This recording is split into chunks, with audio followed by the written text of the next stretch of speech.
Düzgün rəftar. Şəhidin dostları. 17 Şəhərvər xiyabanı ilə gedirdik.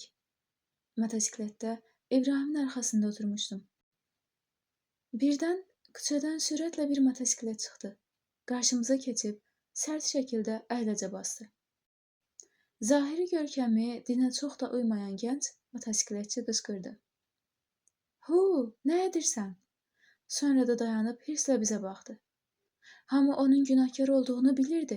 Mənim də ürəyimdən keçirdi ki, İbrahim aşağı inib onun dərsini versin. Lakin o, cavanın kobud rəftarına cavab olaraq təbəssümlə dedi. "Salam, yorulmayasınız." Hirsli motosikletçi belə bir rəftar gözləmədiyinə görə yerində donub qaldı. Bir qədər duruxub dedi. "Salam, üzr istəyirəm." Sonra yola düşüb getdi. Biz də yolumuzu davam etdirdik. İbrahim yolda danışmağa başladı və beynimdəki suallara cavab verdi. Gördün nə baş verdi? Bir salamla hirsi soydu. Hələ üstəlik üzr istədi. Mən də qışqırıb dalaşsaydım, əsəblərimi və əxlaqımı körləməkdən başqa bir iş görmüş olmayacaqdım. İbrahimin yaxşı işlərə dəvət və pis işlərdən çəkindirmə üsulu çox gözəl idi. Bir işdən çəkindirmək istəyəndə onu dolayısıyla deyirdi. Məsələn, həmin işin tibbi, ictimai və digər mənfi cəhətlərini sayırdı ki, qarşı tərəf özünə nəticə çıxarsın. Sonra da dindən dəlir gətirirdi. İbrahimin dostlarından biri şorgöz idi. Daim qeyri-əxlaqi rəftarlarla məşğul olurdu. Dostlarından bir neçəsi qışqırmaq və küsməklə onun bu vərdişinin qarşısını ala bilməmişdi. Elə bir şəraitdə onu az adam saya salırdı. İbrahim isə onunla çox yaxın münasibətini davam etdirirdi. Onu özü ilə zörxanaya gətirir, digərlərinin yanında ona hörmət edirdi. İbrahim bir müddətdən sonra onunla danışdı. Əvvəlcə onda qeyrət hissini oyadıb dedi. Əgər kimsə sənin ana bacını baxışları ilə incitsə, nə edərsən? Həmin oğlan hirslə dedi. Gözlərini çıxararam. İbrahim soyuqqanlılıqla dedi. Yaxşı, öz namusun üçün bu qədər qeyrətin var. Nə üçün həmin səhv işi başqaları üçün görürsən? Sonra əlavə etdi. Bax, əgər hamı başqasının namusuna baxsa, cəmiyyətdə nizam-intizam pozular. Sonra İbrahim naməhrəmə baxmağın haramlığından danışıb. Peyğəmbərin bu hədisini söylədi. Gözlərinizi naməhrəmdən qoruyun ki, qeyb aləmini görəsiniz. Mizan əl-Hikmə, cild 10, səhifə 72. Sonra başqa səbəblər də göstərdi. Həmin oğlan təsdiqlədi. Özün qərara gəl. Əgər bizimlə dost qalmaq istəyirsənsə, bu işi tərk etməlisən. İbrahimin yaxşı rəftarı və dəlilləri onun vərdişini tərk etməsinə səbəb oldu. Sonra o, bütün yanlış işlərini kənara qoyub, məhəllənin yaxşı uşaqlarından birinə çevrildi. O, İbrahimin yaxşı rəftarla və yerində gətirdiyi dəlillə dəyişdirdiyi insanlardan yalnız biridir. İndi məhəlləmizin küçələrindən birinə həmin oğlanın adı verilib. 1982-ci ilin payızı idi. Motosikletlə Azadlıq meydanına gedirdik. İbrahim cəbhəyə gedirdi. Mən də onu qərb avtovağzalına aparırdım. Yanımızdan bahalı bir maşın keçdi. Sürücünün yanında düzgün hicab olmayan bir qadın oturmuşdu. O, İbrahimə baxıb kobud bir ifadə işlətdi. İbrahim dedi, tez onun ardınca sür. Mən də sürətlə həmin maşını təqib etdim. Ona işarə ilə sağa çəkməsini bildirdik.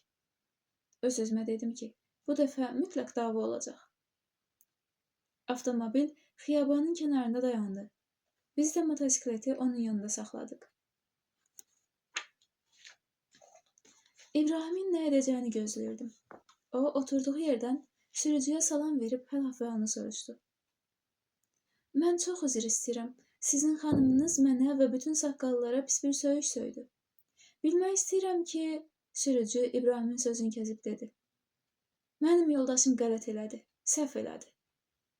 Yox ağa, mən yalnız bilmək istəyirəm ki, onun mənim boynumda bir haqqı qalıbmı, yaxud mən hardasa yanlış bir iş görmüşəmmi, ona görə belə deyir. Sürücü əsla belə rəftar gözləmirdi. Maşından enib İbrahimin üzünü öpdü və dedi: "Yox, əziz dost, siz heç bir səhv etməmisiniz. Biz səhv etdik və çox üzr istəyirik." Çox üzrxahlıqdan sonra bizdən ayrıldılar. İbrahimin özü də elə bir zamanda belə rəftarları bizə çox qəribə gəlirdi. Lakin o bu işlərlə bizə insanlarla düzgün davranış qaydalarını öyrədirdi. O həmişə deyirdi ki, digərlərinin qəzəbi qarşısında səbirli olub, məntiqsiz iş görməyən adam həyatda daha böyük uğurlar qazanar. Onun belə davranış tərzi mənə bir Qur'an ayəsini xatırladırdı. Rəhmanın əsl bəndələri o kəslərdir ki, onlar yer üzündə təmkinlə, təvazökarlıqla gəzər. Cahillər onlara söz atdıqları zaman salam deyərlər. Furqan 63.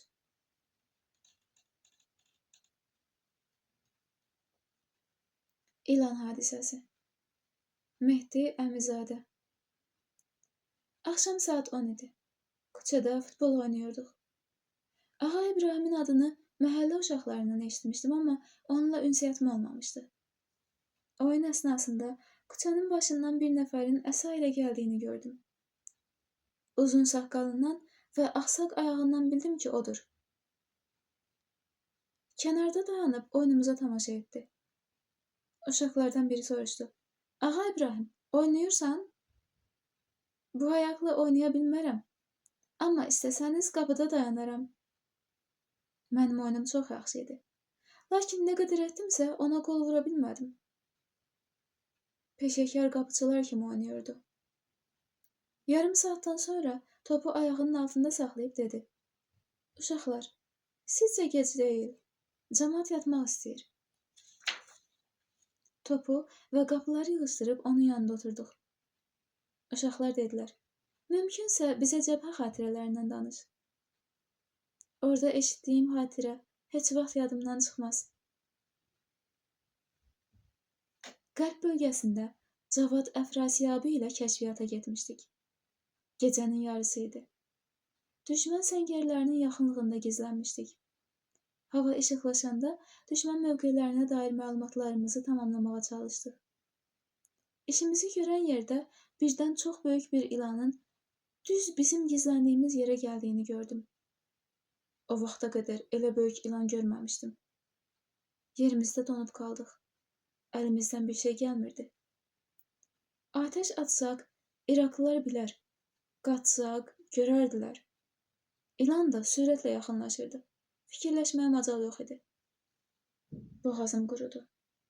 Qorxu içində yerə oturdum. Gözlərimi bağlayıb Bismillah dedim və Allahı Həzrət Fatimə Zəhraya ant verdim. Zaman keçirdi. Zaman ağır keçirdi. Bir neçə saniyədən sonra Cavad qoluma vuranda gözlərimi açdım. İlan bizim yanımıza qədər gəlmiş, sonra yolunu dəyişmişdi. Həmin axşam Ağa İbrahim bizə bir neçə gülməli xatirə də danışdı və biz çox güldük. Sonra dedi: "Çalışın, cəmaət yatmaq istəyəndə oynamayın." Ondan sonra hər gün Ağa İbrahimi axtarırdım. Sübh namazına məscidə getdiyini biləndən sonra mən də ona görə məscidə getməyə başladım. Ağa İbrahimin mənə və digər məhəllə uşaqlarına təsiri o qədər böyük idi ki, namazı da onun kimi astadan və diqqətlə qılırdıq. Bir müddətdən sonra cəbhəyə getdi. Biz də dayana bilməyib, onun ardınca cəbhəyə yollandıq.